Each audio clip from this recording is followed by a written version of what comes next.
Қазақстан президенті Қасым-Жомарт Тоқаевқа, Қазақстан Республикасының билігіне. Сіздер басым көптерің болдыңыздар. 2003 жылы қайда қабылданды кодекс қазақтың жерін шетелдіктерге, тіпті азаматтығы жоқ адамдарға сатуға. Қай беттеріңмен кім сіздерге рұқсат берді? Ата-бабамыздан қалған жерімізді қазақтан сұрамай, солай шетелдікте сатуға, беруге. Бірінші сұрағым осы. Екінші сұрағым. Мына 16 жылғы митингтардан кейін мораторий жарияладыңыздар 5 жылға, содан кейін тағы да 5 жылға. Құдайға шүкір, халық көтерілгеннен кейін. Енді қазір сіздер ауыл шаруашылығы жері берілмесін деген, сол кезде енді тағы да халық көбі алданғандай болып отыр. Оған септігін тигізіп отырған сіздер деп ойымша, сіздер деп ойлаймын. Өйткені сіздер мына жеті категорияға жататын жердің әркім біле бермейді. Сол халыққа түсіндіріп айту керек еді. Тек қана ауыл шаруашылық жерді бермейміз.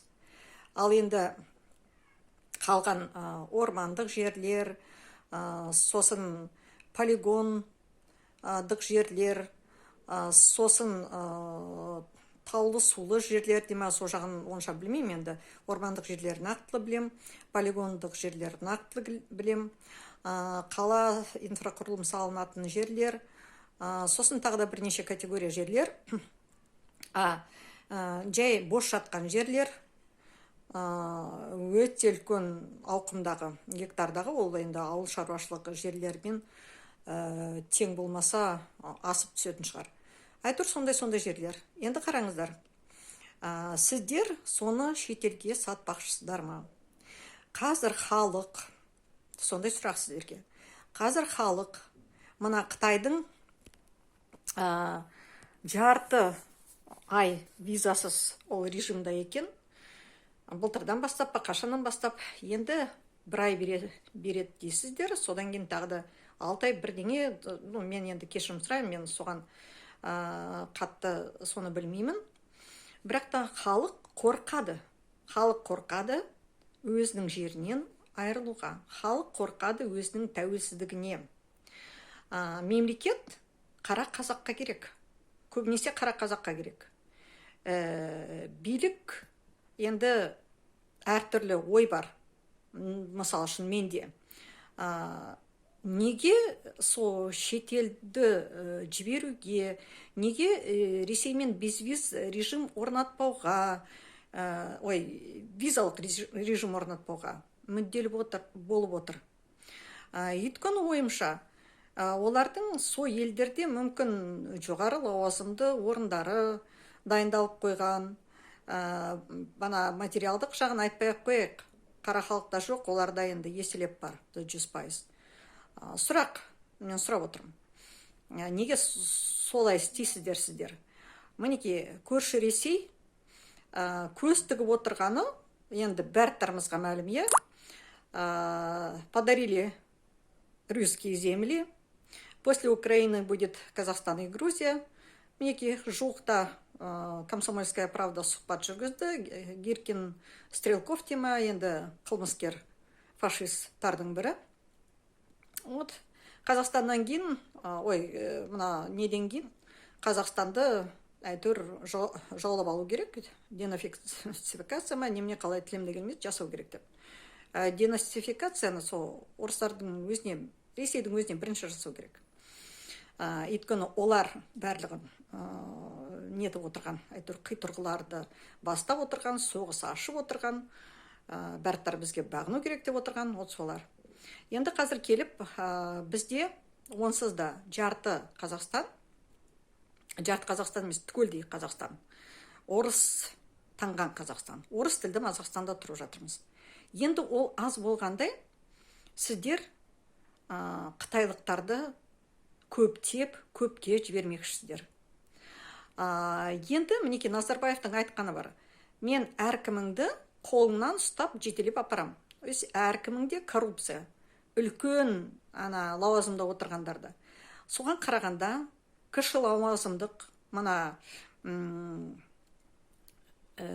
полицияда, көші-қон полициясы мысалы тікелей жауапты ғой соған. Коррупцияланбаған орган екенін дәлелдеңіздер. Ол бір айға келген Қытай. Ол мұнда бір жылға пара беріп, одан да көпке қалып қалуы мүмкін ғой. Бірінші. Екінші, мына Қытайдың билігі енді бүкіл әлемге аян, Шыңжан ұйғыр автономиялық аудандарда лагерлар салып, оның ішінде біздің қазақтар да бар, лагерларға отырғызып, оларда енді тырнақшаның ішіне тәрбие жүргізіп отырған. Ал енді Құдай сақтасын, сондай саясатпен жүрген Қытайды, білмеймін, осы елге визасын ұзарту, не визасыз режим әйтеуір істеу. Енді мен ойымша ол өте қауіпті. Өте қауіпті. 100 есе бізден көп Қытай келсе, кетпеуінен қорқамыз. Қытайдың жұмсақ саясаты, мінеки Қытайдың билігі де ойымша мүдделі.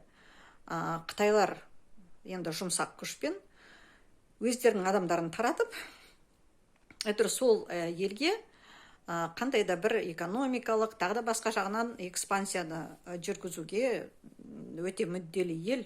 Енді логикалық жағдайда да әр мемлекет тырысады өзінің ресурстарынан басқа бөтен елдің ресурстарын пайдалануға. Мұндай мүмкіндікті биліктің өзі беріп отырса, неге пайдаланбауға? Сол бір ай келген Қытайлар мұнда тетіктерді іздеп, әйтеуір әртүрлі, соның ішінде пара, тағы да басқа қалып қойдың қаупі өте үлкен, сондықтан көп қазақтар содан қорқады. Енді мына Барейканың Жоқта каналдан естідім, бір елде дейма порт, әйтеуір қарызғы көбейгендіктен, қарызды төлей алмағандықтан портты алып алыпты өз меншігіне. Енді қараңыздар, мемлекет өзі қай бетімен банктарға осындай заң шығарған. Енді заң болмаса, банктар тартып алмаушы еді ғой. Үйлерді тартып алып, жалғыз енді баспана соларды тартып алып жатыр. Қарыз, өйткені қарыз. Адамдар қаншама суицидқа барды. Енді қараңыздар, мемлекет қарыз, қарыздың үстіне қарыз. Енді логикалық жағдайда шынымен мемлекет өзі сондай заң шығарды, банктардың тартып алу құқылары бар. Енді қазір Құдайға шүкір, керісінше былай не болып жатқан сияқты сол жақтан мына мемлекеттің, ол біздің мемлекеттің ішкі заңдарына қатысты. Ал енді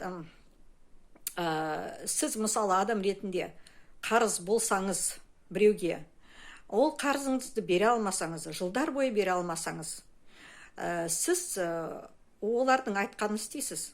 Не бер деген бересіз.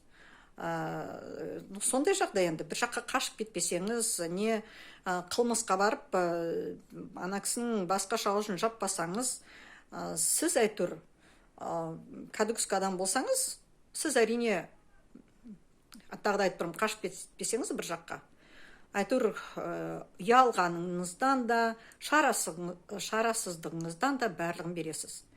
Ал мынау мемлекет дәл сондай, алпауыт мемлекет, бізден 100 есе үлкен. Сол, енді келіп, қазір сол митингқа, біздің Шегірен деген ауылда митингқа Әсер деген қазір жастың алдында полиция тұр. Тек қана не өткізем деген, митинг өткізем деген хат тастаған, хабарлама. Бізде жаңа Қазақстан жоқ қой. Бізде хабарламаға мынандай реакция. Бұрын сен рұқсат сұрайсың, саған хат келетін. Енді қазір хабарлама тастайсың, саған полиция келеді. Не деген масқара? Не деген масқара? Енді Нұрғали Омарбеков, білуімше сен сол ненің басшысысың. Шарбақты ауданының басшысы полициясың. Сен немене, менен өшіңді байғұс деген үшін әлі алып болған жоқсың ба? Сен ана жолы сұрапсың, жаңағы сол әсерден, Руза Бейсенбайтегі сіздердің партияларыңызда ма? Мен сенің алдында саған партиядамын ба, сол жоқ па, басқа қай партиядамын, мен мұнда қазір айтып жатпаймын. Мұнда да өзіңе де айтып жатпаймын. Қолыңды тарт, қолыңды тарт, масқарашыл. Подполковник басыңмен ана жолы видеоға түскенің аз болды ма сенің? Плакаттарым қандай болды?